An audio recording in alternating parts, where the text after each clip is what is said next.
So today we're going to look at what are called series. And actually, we'll look at series for the next 3 or 4 weeks. And they are related to, though distinct from, what we talked about right before spring break, which was a sequence. So just recall that a sequence, maybe call it a sub n, we could say n squared over n factorial, is just going to be an ordered list, in this case, of numbers. So it'd be 1 followed by 4 over 2, followed by 9 over 6, followed by 25 over, 16 over 24, followed by 25 over 120, etc.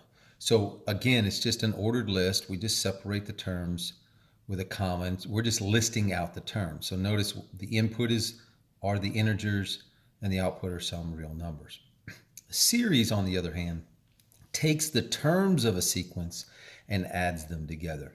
So we will use the Greek letter sigma, and so we might have something like from n equal 1 to 4 of 1 over n.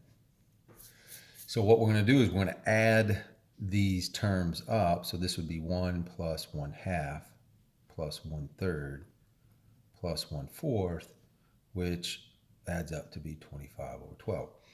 So this is the basic idea behind a series, which is you take the terms of a sequence. So if I looked at the terms of 1 over n, those terms would be 1, 1/2, 1/3, 1/4, and what I do is I add them up. Now this is an example of a finite series, which has application in things like finance, but we're going to be mostly interested in what are called infinite series. So we might be interested in the series n equaling 1 to infinity of 1 over n. So it's the same one, but instead of stopping at 4 terms, we go all the way to infinity.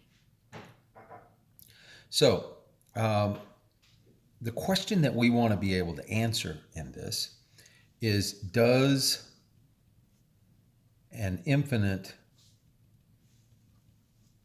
series converge? Now, what do we mean by that?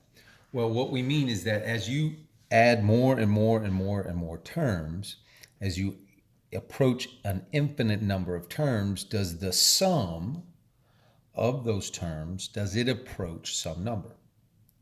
And the way we go about answering this question is to look at what are called the partial sums. Now, before we do that, I want to just back up a little bit. If you think about this, this makes total sense why we include this in Calculus 2. Remember what we've been saying all along that an integral is. An integral is just an infinite sum of something. Well, that's all we have here, only here we have very special inputs.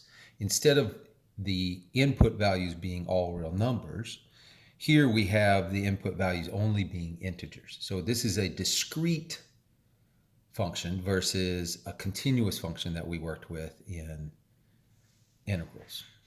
Okay, so we want to answer the question, does it converge? And we look at what are called the sequence of partial sums. So we might have S1, that's the first sum, which is just 1. S sub 2 would be the sum of the first 2, which would be 1 plus 1 over 2, which is 3/2.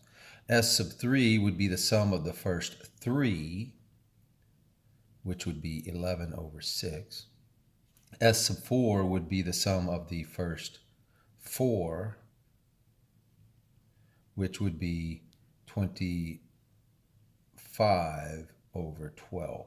And so what we're looking at is we are looking strictly at, does this sequence of partial sums, 1, 3/2, that's supposed to be a 2, 3/2, 11/6, 25 over 12, and if I let it continue, does this sequence here, does it converge? If it does converge, then we say the sum converges, or the series converges. If it doesn't, then we say the series diverges. Turns out that that's not an easy question answer a lot of times. And so we're going to develop over the course of the next couple of weeks 9 different tests that are going to help us decide whether an infinite series converges or diverges. It's really important as you go through this that you make sure that you know the name of the test, that you know the conditions under which you can apply the test, and the result of the test. And the reason why you need to have all those down is because when you're making a claim that a series converges, let's say, you need to tell me which test you're using to prove that.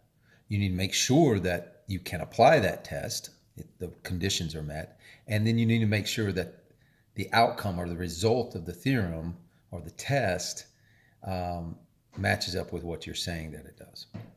So the first test that we're going to develop is actually a test for divergence. In fact, that's the name.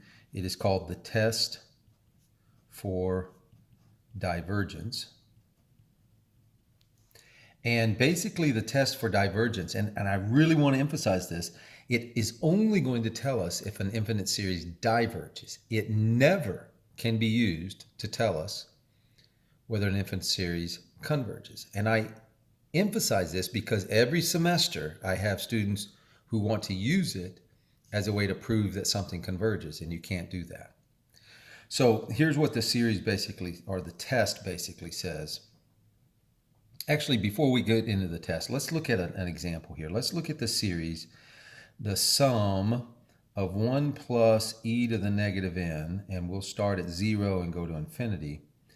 And another way to write that would be the sum from 0 to infinity of 1 plus 1 over e to the n. So no, those are the same things. Okay, so before we think about the actual test, let's kind of walk ourselves through what's happening here. As n goes from 0 to infinity, this number is increasing without bound, right? Because that's just the exponential function, which increases. So therefore, 1 divided by that is decreasing towards 0. So all these numbers are heading towards 0. So we're getting 1 plus some smaller and smaller and smaller number. So all the terms here, if we call this a sub n, we could say that the limit of 1 plus 1 over e to the n is equal to 1. So what we're saying is, now none of the terms are actually equal to 1, but they're getting infinitely close to 1. So what we're saying is that we're adding an infinite number of numbers, and those numbers are all getting really close to 1. They're slightly larger than 1 because we're adding them, but they're all getting really close to 1. So will that converge? To kind of help bring this down, imagine that you had an infinite number of $1 bills. Keeping in mind that these are actually larger than 1, but let's just imagine we had an infinite number of $1 bills. How much money would I have? I'd have an infinite amount of money.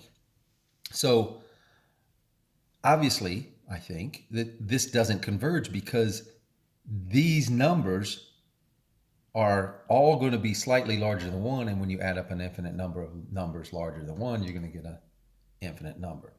So now, what does the test for divergence actually say? So given an infinite series a sub n, so it's an infinite series, if the limit as n goes to infinity of a sub n does not equal 0, then the series diverges. Now this is really, really important that you understand this is only talking about divergence. So if the sequence of terms doesn't go to 0, we know it has to diverge. Because any number that you pick that the limit is, even if it was like 1/1,000,000th, eventually you add up a bunch of those and you're going to get an infinitely large number. So the test for divergence is only going to tell us when something diverges.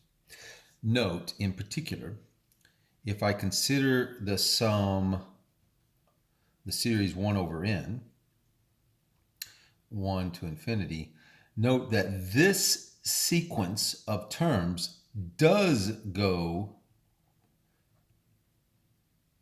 to 0.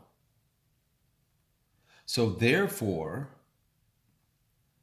this test does not apply. So that's what I was talking about, knowing the conditions. The condition here is that if the limit is 0, then you know something.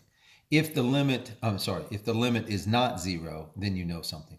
If the limit is 0, then you don't know anything and you can't apply this. So this is the first test that we're going to develop, and it's probably the first test that you want to think about using when you're looking at a series and trying to decide, does this series converge? Look real quickly and see, do the terms of the series as a sequence, does that sequence go to 0? If they do, then you can't use this. But if they don't go to 0, you can know right off the bat that the series will diverge. Okay, so just a quick recap. A sequence is just a list of numbers, all right, maybe like this one here. And a series is when we take that list of numbers and add them together. Now, mostly we're interested in infinite series and asking the question, does this infinite series converge? In order to figure that out, we're going to look and develop 9 different tests. The first of which, so I'll just go ahead and mark this, and you'll want to make sure you get this down in your notes.